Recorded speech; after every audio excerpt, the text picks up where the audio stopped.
semua. Assalamualaikum warahmatullahi wabarakatuh. Waalaikumsalam warahmatullahi wabarakatuh. Apa kabar Anda semua? Baik, Bu. Siapa yang tidak hadir? Ayu. Ya, semoga yang tidak hadir bisa datang kembali untuk mengikuti pembelajaran kita minggu depan. Nah, mari kita mulai pembelajaran kita dengan membacakan basmalah bersama-sama. Bismillahirrahmanirrahim. Sebelum mulai belajar kita pada siang hari ini, Ibu sedikit bertanya kepada Anda. Bisa nampak ya di depan itu ada apa? Nah, menurut Anda, dari gambar tersebut bisa nggak Anda untuk apa perbedaan yang mencolok dari bangunan yang kedua ini? Bentuknya tuh, Bentuk, apalagi? tempatnya, Terus warnanya, terus daerahnya, menurut Anda di masjid yang ini kan masjid, dan ini juga masjid ini ada di daerah mana? Aceh. Jadi kota besarnya, pulau Sumatera. ya benar. Dan ini ada di Jawa. benar Jawa, ada di Jawa. Dan selanjutnya, jadi ada tujuan pembelajaran kita pada hari ini, yaitu yang pertama kita mengidentifikasi kerajaan-kerajaan apa yang ada di Sumatera Barat dan Aceh. Kedua, kita akan mendeskripsikan struktur pemerintahan dan sistem ekonomi Islam yang ada di Jawa. Terus membandingkan cara kehidupan Islam di Sumatera Barat dan kemudian menganalisis peninggalan apa saja yang ada di Sumatera Barat dan Jawa. Nah, sampai sini Anda sudah paham apa saja yang harus kita pelajari? Sudah, Bu. Baik, kita lanjutkan ya. Baik Anda, kita masuk pada materi yang pertama, yaitu kerajaan Islam yang ada di Sumatera Barat. Perhatikan PPT yang ada di depan itu. Nah, kerajaan Islam di Sumatera Barat itu yang pertama, Kesultanan Samudra Pasai. Kesultanan Samudra Pasai ini didirikan oleh Muhammad Saleh pada tahun 1267 Masehi. Kemudian dikenal sebagai kerajaan Islam pertama di Sumatera Barat. Letak strategisnya itu terletak di pesisir timur Laut Aceh. Kemudian dia juga terletak di Selat Malaka. Yang mana Selat Malaka ini adalah jalur perdagangan yang internasional.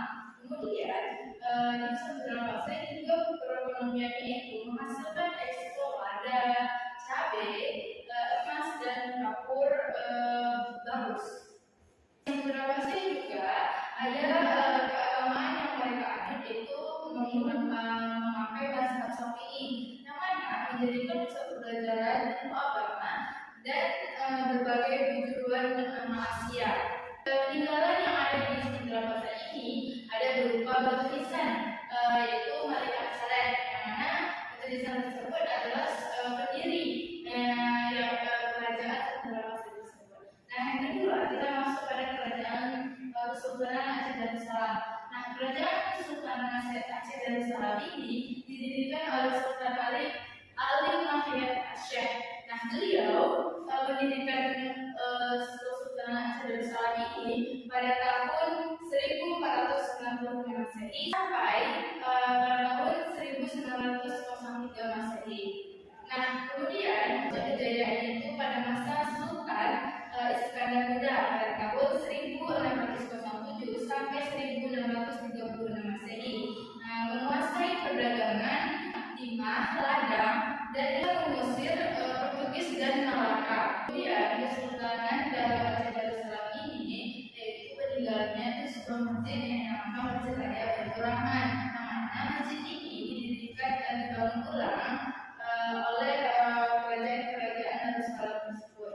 Dan juga ada peninggalannya itu gunungan. Kemudian ada taman Khaira dan kapital pesawat lainnya. Nah, selanjutnya kita akan masuk kepada kerajaan Islam Minangkabau. Nah, kerajaan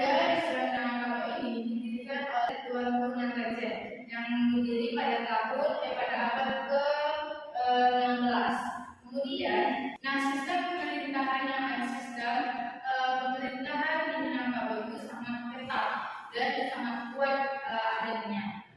Nah, sistem adatnya itu yaitu sistem matrilineal berbanding dengan hukum Islam. Kemudian dia melahirkan prinsip agar ada besar-besaran secara besar-besarnya kita pulang. Nah, selanjutnya kita masuk kepada kerajaan Islam yang ada di Jawa. Kerajaan Islam yang ada di Jawa ini, yang pertama ini kita belajar tentang kerajaan Demak. Yang pertama itu kerajaan Demak. Kerajaan Demak ini didirikan oleh Raden Patah. Anda boleh lihat gambarnya karena nanti kita akan berdiskusi masalah di mana-mana aja gambar-gambar tersebut. Jadi Anda harus mengingat gambar-gambarnya, kemudian Anda akan mengerjakan nanti lembar kerja yang diberikan. Nah, jadi pendiri kerajaan Demak ini adalah kerajaan yang bernama Raden Patah. Peninggalannya itu salah satunya adalah Masjid Demak, dan juga banyak lagi peninggalannya itu pintu Belende. Kemudian Demak ini merupakan pusat kerajaan Islam yang pertama yang ada di Jawa, dan juga dia merupakan pusat penyebaran Islam di Jawa, dan Demak ini merupakan salah satu kerajaan yang pertama yang ada di Jawa kita. Selanjutnya kita akan masuk ke Sultan Pajang atau Kerajaan Pajang. Nah, Kerajaan Pajang ini didirikan oleh Jagatingkir. Boleh Anda lihat seperti apa gambarnya, ini adalah foto Jagatingkir. Nah, kenapa harus Sultan Pajang ini didirikan? Karena ada konflik internal antara yang ada di Demak, kerajaan Demak. Makanya Kerajaan Pajang ini didirikan. Nah, kemudian juga kerajaan Pajang ini merupakan jembatan antara kerajaan Demak dengan kerajaan Mataram. Nah, sampai sini Anda sudah paham? Sudah, Bu. Nah, yang ketiga kita akan belajar tentang Kesultanan Mataram Islam, kerajaan Kesultanan Mataram Islam.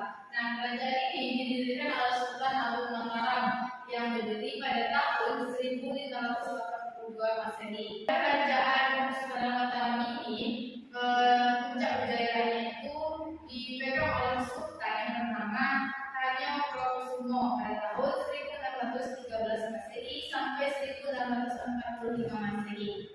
Menyatukan hampir seluruh Jawa, menyerang Batavia pada tahun 1628 sampai 1629 Masehi. Dan juga kerajaan Mataram ini pertama kali mengenal kalender Jawa. Peninggalan yang ada di kerajaan Mataram ini salah satunya adalah wayang.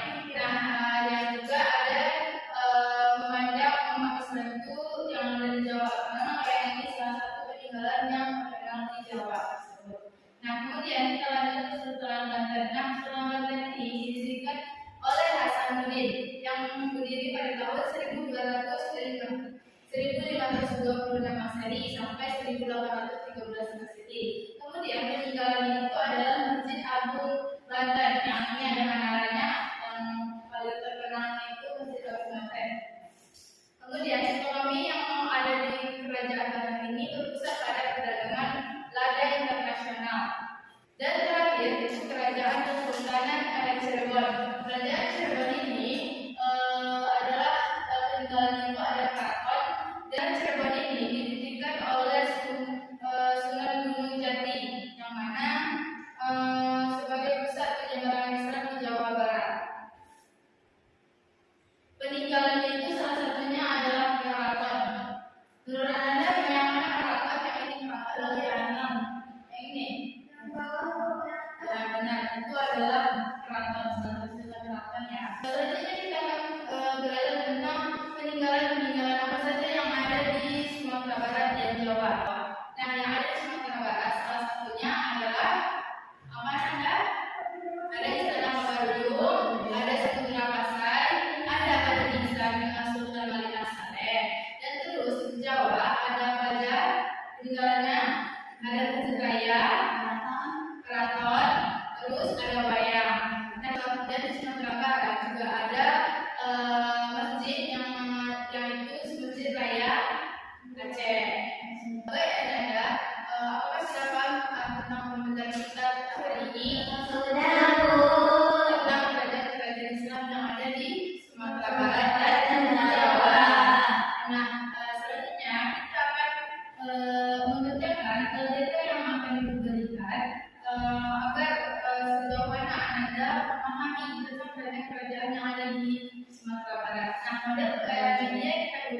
adalah teacher. Jadi ibu bagikan Anda menjadi dua kelompok untuk mengerjakan teacher ini foto-foto yang ada di sini. Sebelum ibu membagikan itu, Anda untuk duduk berkelompok. Bagikan ya. Kelompok 1, kelompok 2. Nah, di dalam adegan yang diberikan, Anda akan menempelkan apa saja usulannya apa, terus peninggalannya apa saja, terus dia itu terletak di Sumatera Barat kah atau Jawa. Setelah apa dikerjakan diberi selama waktu 5 menit. Oke? Nah, silakan kerjakan.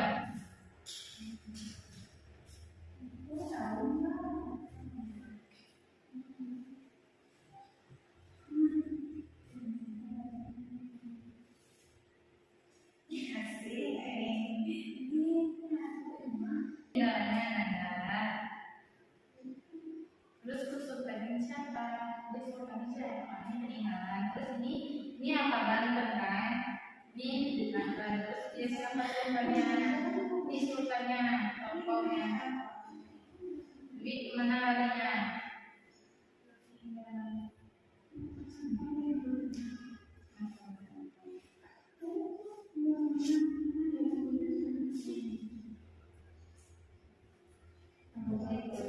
Ini namanya Anda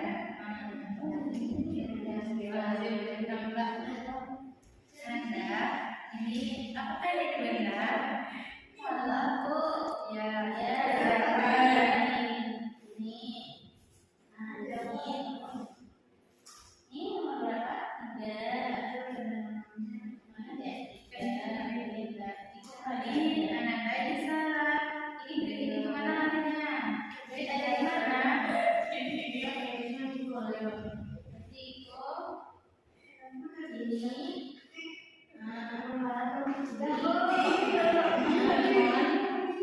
Ya, maksudnya itu bukan itu sayang. Enam itu nampung ini sukanya, ini peninggalannya, ini dua, ini peninggalannya, ini peninggalannya ini.